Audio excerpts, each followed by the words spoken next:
കൊച്ചിയിൽ നടൻ ദുൽഖർ സൽമാന്റെ വീട്ടിൽ ഇഡിയുടെ റെയ്ഡ് തുടരുകയാണ്. മമ്മൂട്ടിയുടെ പനമ്പള്ളി നഗറിലെ വീട്ടിൽ റെയ്ഡ് പൂർത്തിയായി. റെയ്ഡിനിടെ ചെന്നൈയിൽ നിന്ന് ദുൽഖർ സൽമാനെ ഇഡി വിളിച്ചു വരുത്തുകയായിരുന്നു. ദുൽഖറിൽ നിന്ന് ഇഡി ഉദ്യോഗസ്ഥർ വിവരങ്ങൾ ചോദിച്ചറിയുന്നുണ്ട്. ഫെമ നിയമം ലംഘിച്ച് ഭൂട്ടാനിൽ നിന്ന് കടത്തിക്കൊണ്ടുവന്ന വാഹനങ്ങൾ വാങ്ങിയെന്നാണ് ഇഡിയുടെ കണ്ടെത്തൽ.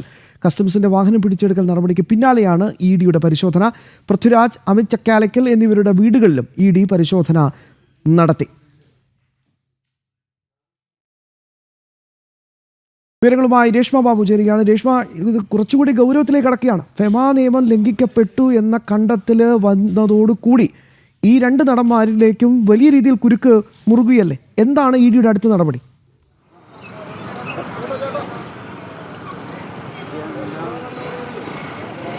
അതേശ്യാം, അതായത് ഫെമ നിയമം ലംഘിച്ചുകൊണ്ട് തന്നെയാണ് സംസ്ഥാനത്തേക്ക് ഭൂട്ടാനിൽ നിന്നും വാഹനങ്ങൾ കടത്തിക്കൊണ്ടുവന്നിട്ടുള്ളത്.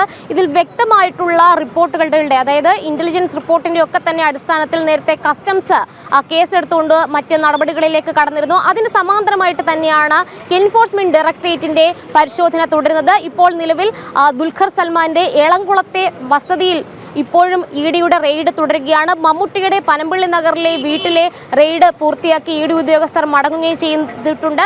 പൃഥ്വിരാജ്, അതോടൊപ്പം തന്നെ അമിത് ചക്കാലക്കൽ തുടങ്ങിയവരുടെ വീടുകളിലും ഇഡിയുടെ റെയ്ഡ് നടന്നിരുന്നു.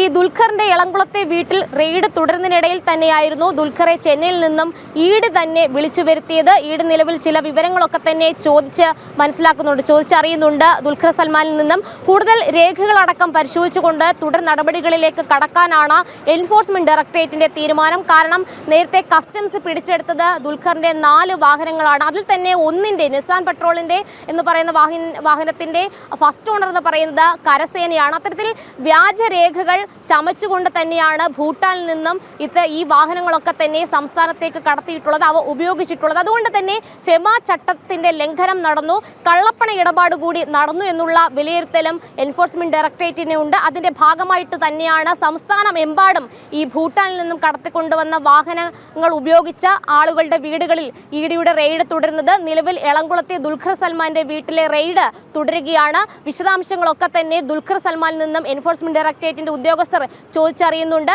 നിലവിൽ കസ്റ്റംസ് പിടിച്ചെടുത്തിട്ടുള്ള ഒരു വാഹനം സംബന്ധിച്ച് അത് വിട്ടുകിട്ടാനായിട്ടുള്ള അപേക്ഷ കസ്റ്റംസ് അഡീഷണൽ കമ്മീഷണർക്ക് മുൻപാകെ ദുൽഖർ സൽമാൻ നൽകാനിരിക്കെ തന്നെയാണ് ഇഡിയുടെ റെയ്ഡും വന്നിരിക്കുന്നത്. എന്തായാലും ഇഡി അന്വേഷിക്കുന്നത് ഫെമ ചട്ടത്തിന്റെ ലംഘനവും അതോടൊപ്പം തന്നെ കള്ളപ്പണ ഇടപാടും തന്നെയാണ്. ദുൽഖറിന്റെ എളംകുളത്തെ വീട്ടിൽ രാവിലെ 7 മണിക്ക് ആരംഭിച്ച ഇഡിയുടെ റെയ്ഡാണ് ഇപ്പോഴും തുടരുന്നത്. ശ്യാം, രേഷ്മ ബാബുവാണ് വിശദാംശങ്ങൾ നൽകിയത്. വലിയ രീതിയിൽ കുരുക്ക് മുറുകുകയാണ് ദുൽഖർ സൽമാനും ഒപ്പം തന്നെ മമ്മൂട്ടിക്കും. ഫെമ നിയമം ലംഘിച്ചു എന്ന് കൃത്യമായി തന്നെ ഇഡി കണ്ടെത്തിയിരിക്കുന്നതാണ് ഏറ്റവും പ്രധാനപ്പെട്ട വാർത്ത.